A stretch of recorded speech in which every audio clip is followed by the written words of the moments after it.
السلام علیکم، بسم اللہ الرحمن الرحیم۔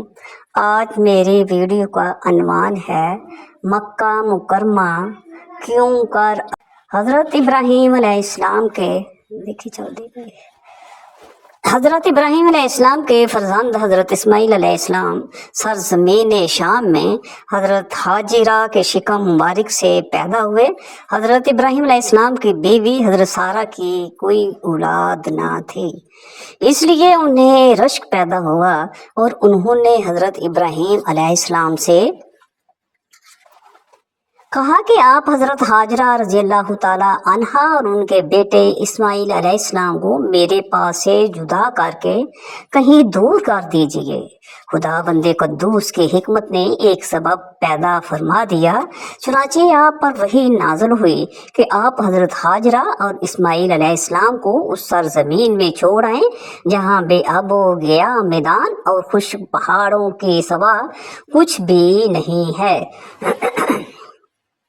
چنانچہ حضرت ابراہیم علیہ السلام نے حضرت حاجرہ اور حضرت اسماعیل علیہ السلام کو ساتھ لے کر سفر فرمایا اور اس جگہ آئے جہاں کعبہ معظمہ ہے۔ یہاں اس وقت نہ کوئی آبادی تھی، نہ کوئی چشمہ، نہ دور دور تک پانی یا آدمی کا کوئی نام و نشان نہ تھا۔ ایک توشہ دان میں کچھ کھجوریں اور ایک مشک میں پانی حضرت ابراہیم علیہ السلام وہاں رکھ کر روانہ ہو گئے۔ حضرت حاجرہ رضی اللہ تعالیٰ عنہا نے فریاد کی کہ اے اللہ عز و جل کے نبی، اس سنسان بیابان میں جہاں نہ کوئی غمخوار ہے، آپ ہمیں بھی یاروں مددگار چھوڑ کر کہاں جا رہے ہیں؟ کئی بار حضرت حاجرہ رضی اللہ تعالیٰ عنہا نے آپ کو پکارا مگر آپ نے کوئی جواب نہیں دیا۔ آخر میں حضرت حاجرہ نے سوال کیا کہ آپ اتنا فرما دیجئے کہ آپ نے اپنی مرضی سے ہمیں یہاں لا کر چھوڑا ہے یا خدا بندے قدوس کے حکم سے آپ نے ایسا کیا ہے؟ تو آپ علیہ السلام نے فرمایا کہ اے حاجرہ، میں نے جو کچھ کیا ہے وہ اللہ تعالیٰ کے حکم سے کیا ہے۔ یہ سن کر حضرت حاجرہ نے کہا کہ اب آپ جائیے، مجھے یقین کامل اور پورا اطمینان ہے کہ خداوند کریم مجھ کو اور میرے بچے کو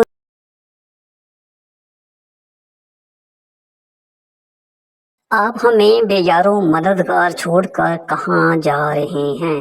کئی بار حضرت حاجرہ رضی اللہ تعالیٰ عنہا نے آپ کو پکارا مگر آپ نے کوئی جواب نہیں دیا۔ آخر میں حضرت حاجرہ نے سوال کیا کہ آپ اتنا فرما دیجئے کہ آپ نے اپنی مرضی سے ہمیں یہاں لا کر چھوڑا ہے یا خدا بند قدوس کے حکم سے آپ نے ایسا کیا ہے؟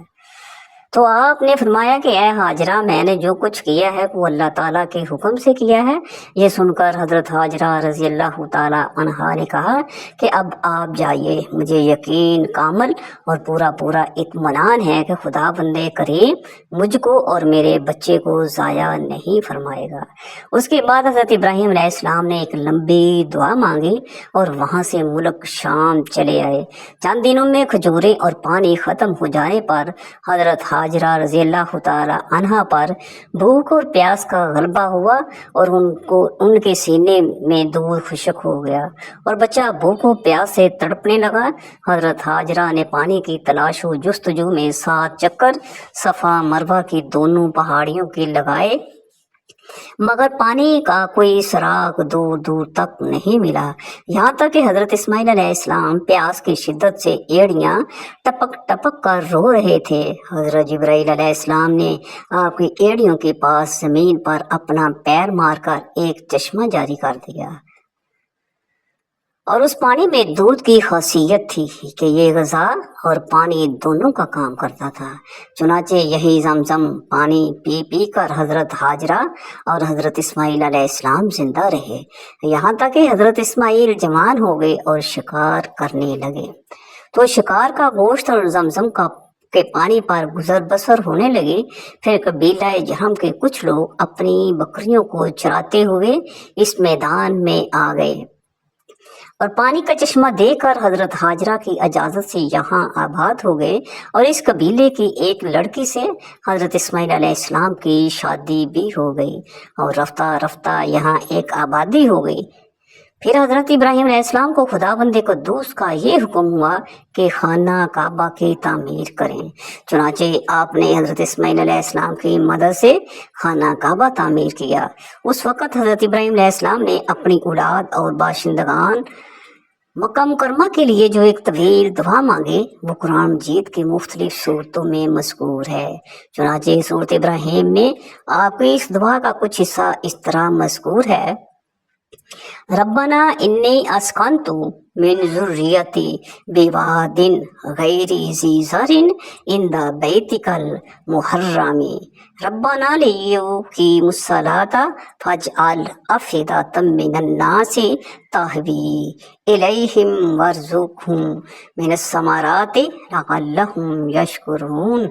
ऐ मेरे रब, मैंने अपनी कुछ औलाद एक नाले में बसाई जिसमें खेती नहीं होती, तेरी हुर्मत वाले घर के पास ऐ हमारे रब, इसलिए कि वो नमाज कायम रखें तो तू लोगों के कुछ दिल उनकी तरफ माइल कर दे और उन्हें कुछ फल खाने को दे, शायद वो एहसान माने। ये मक्का मुकरमा की आबादी की इब्तदाई तारीख है जो कुरान जी से साबित हुई। दुआए इब्राहीमी का असर। इस दुआ में हज़रत इब्राहीम अलैहिस्सलाम ने खुदाबंदी कुद्दूस से दो चीज़ें तलब की। एक तो ये कि कुछ लोगों के दिल औलाद इब्राहीम अलैहिस्सलाम की तरफ माइल हों और दूसरे उन लोगों को फलों की रोज़ी खाने को मिले। सुबहान अल्लाह अज़्ज़ा वजल। आपको ये दुआएं मकबूल हुई। चुनाचे इस तरह लोगों के दिल अहले मक्का की तरफ माइल हुए कि आज करोड़ हा करोड़ इंसान मक्का मुकरमा की ज़ियारत के लिए तड़प रहे हैं और हर दौर में तरह तरह की तकलीफ़ें उठाकर मुसलमान खुश्की और समुंदर और हवाई रास्तों से मक्का मुकरमा जाते रहे और क़यामत तक जाते रहेंगे। और अहले मक्का की रोज़ी में फलों की कसरत का ये आलिम है कि बावजूदी के शहर मक्का और इसके करबो जवार में कहीं ना कोई खेती है, ना कोई बागीचा है, ना कोई बाग है, मगर मक्का मुकरमा की मंडियों और बाज़ारों में इस कसरत से किस्म किस्म के मेवे और फल मिलते हैं कि फरते तो अजब से देखने वालों की आंखें फटे की फटी रह जाती हैं। अल्लाह ताला ने ताइफ की ज़मीन में हर किस्म के फलों की पैदावार की सलाहियत पैदा फरमा दी है कि वहाँ से किस्म किस्म के मेवे और फल और तरह तरह की सब्जियां और तरकारियां मक्का मुकरमा में आती रहती हैं। और उसके अलावा मिस्र, अरब बल्कि यूरोप के ममालिक से मेवे और फल बकसरत मक्का मुकरमा आया करते हैं। ये सब हज़रत इब्राहीम अलैहिस्सलाम की दुआओं की बरकतों की असरात और समरात हैं जो बिलाशुबा दुनिया की अजायबात में से है। इसके बाद आपने ये दुआ मांगी जिसमें आपने अपनी औलाद के अलावा तमाम मोमिनीन के लिए भी दुआ मांगी। रब्बी जालनी मुकीमस्सलाती व मिन ज़ुर्रियती रब्बना व तक़ब्बल दुआ रब्बना इग़फ़िरली व लिवालिदैया व लिल-मोमिनीना यौमा यक़ूमुल हिसाब। ऐ मेरे रब, मुझे नमाज का हुक्म करने वाला रख और कुछ मेरी औलाद को ऐ हमारे रब और मेरी दुआ सुन ले। इससे ऐ हमारे रब मुझे बख्श दे और मेरे माँ बाप को और सब मुसलमानों को जिस दिन हिसाब कायम होगा। इस वाक़े से दो बातें ख़ास तौर पर मालूम हुई। नंबर एक, हज़रत इब्राहीम अलैहिस्सलाम अपने रब ताला के बहुत सी अतात गुजार और फरमाबरदार थे कि वो बच्चा जिसको बड़ी बड़ी दुआओं के बाद बुढ़ापे में पाया था, जो आपकी आंखों का नूर और दिल का सरूर था, फितरी तौर पर हज़रत इब्राहीम अलैहिस्सलाम उसको कभी अपने से जुदा नहीं कर सकते थे। मगर जब अल्लाह ताला का ये हुक्म हो गया कि ए इब्राहीम, तुम अपने प्यारे फर्जंद और उसकी माँ को अपने घर से निकाल कर वादी बतहा की उस सुनसान जगह पर ले जाकर छोड़ आओ जहाँ साथ छुपाने को दरख्त का पत्ता और प्यास बुझाने को पानी का एक कतरा भी नहीं था, और ना वहाँ कोई यारो मददगार है ना कोई गमख्वार है। दूसरा कोई इंसान होता तो शायद उसकी तसव्वुर ही से उसके सीने में दिल धड़कने लगता। बल्कि शिद्दत गम से दिल फट जाता।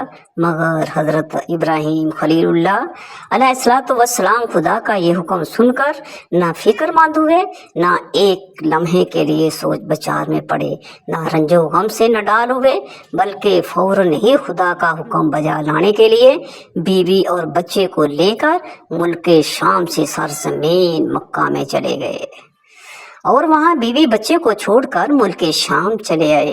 अल्लाह अकबर। इस जज्बा अतात शारी और जोशे फरमा बरदारी पर हमारी जान बेकुर्बान हो।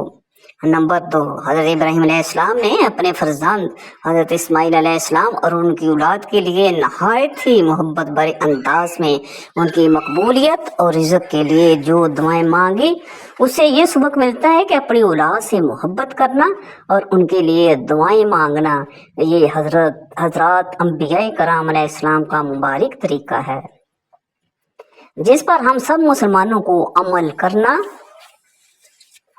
हमारी सलाह फलाह दारैन का जरिया है। वल्लाहु ताला आलम। जब अबू लहब के बेबी को रसूलुल्लाह सल्लल्लाहु अलैहि वसल्लम नजर न आए, जब सूरत तब्बयदा नाज़िल हुई और अबू लहब और उसकी बीवी उम्मे जमील की इस सूरत में मजम्मत उतरी, तो अबू लहब की बीवी उम्मे जमील गुस्सा में आपे से बाहर हो गई और एक बहुत बड़ा पत्थर लेकर वो हरम काबा में आ गई। उस वक़्त हुज़ूर सल्लल्लाहु अलैहि वसल्लम नमाज में तलावत कुरान पाक फरमा रहे थे और करीब ही हज़रत अबू बकर सिद्दीक बैठे हुए थे। उम्मे जमील बुड़बुड़ाती हुई आई और हुज़ूर अक़दस सल्लल्लाहु अलैहि वसल्लम के पास से गुजरती हुई हज़रत अबू बकर सिद्दीक रज़ियल्लाहु ताला अन्हु के पास आई और मारे गुस्से के मुँह में झाग बढ़ते हुए कहने लगी, बताओ तुम्हारे रसूल कहाँ हैं? मुझे मालूम हुआ है कि उन्होंने मेरी और मेरे शोहर की हजू की है। और हज़रत अबू बकर सिद्दीक ने फरमाया कि मेरे रसूल शायर नहीं हैं कि किसी की हजू करे फिर वो गैज़ो कसम में भरी हुई पूरे हरम काबा में चक्कर लगाती फिरी और बकती झुकती फिरी, हुज़ूर सल्लल्लाहु अलैहि वसल्लम को ढूंढती फिरी। मगर जब वो हुज़ूर सल्लल्लाहु अलैहि वसल्लम को ना देख सके तो बुड़बुड़ाती हुई हरम से बाहर जाने लगी और हज़रत अबू बकर सिद्दीक रज़ियल्लाहु ताला अन्हु से कहने लगी कि मैं तुम्हारे रसूल का सर कुचलने के लिए ये पत्थर लेकर आई थी, मगर अफसोस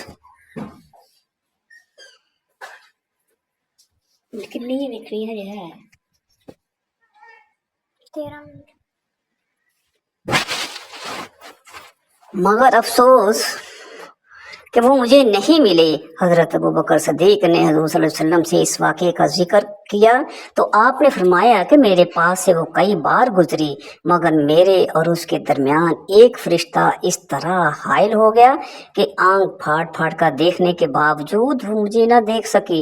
इस वाक़े के मुतल्लिक़ ये आयत नाज़िल हुई, वाइज़ा क़राअतल क़ुरआन जअलना बैनका व बैनल्लज़ी ला युमिनून बिल आखिरति हिजाबम मस्तूरा। और ए महबूब, तुमने कुरान पढ़ा, हमने तुम पर और उनमें के आखिरत पर ईमान नहीं लाते एक छुपा हुआ पर्दा कर दिया। उम्मे जमील अंखियारी होते हुए और आंखें फाड़ फाड़ कर देखने के बावजूद हुज़ूर सल्लल्लाहु अलैहि वसल्लम के पास ही से तलाश करते हुए बार बार गुजरी, मगर वो आपको नहीं देख सके। बिलाशुबा ये एक अजीब बात है और उसको हुज़ूर सल्लल्लाहु अलैहि वसल्लम के मोज़े के सिवा कुछ भी नहीं कहा जा सकता। इस किस्म के मोज़ात हुज़ूर सल्लल्लाहु अलैहि वसल्लम की तरफ से बारहा सादर हुए और बहुत से औलिया ने भी ऐसी करामतें बारहा सादर फरमाई और औलिया की ये करामतें भी हमारे सल्लल्लाहु अलैहि वसल्लम के मोज़ात ही हैं, क्योंकि वली की करामत दर हकीकत उसके नबी का मोज़ा हुआ करता है।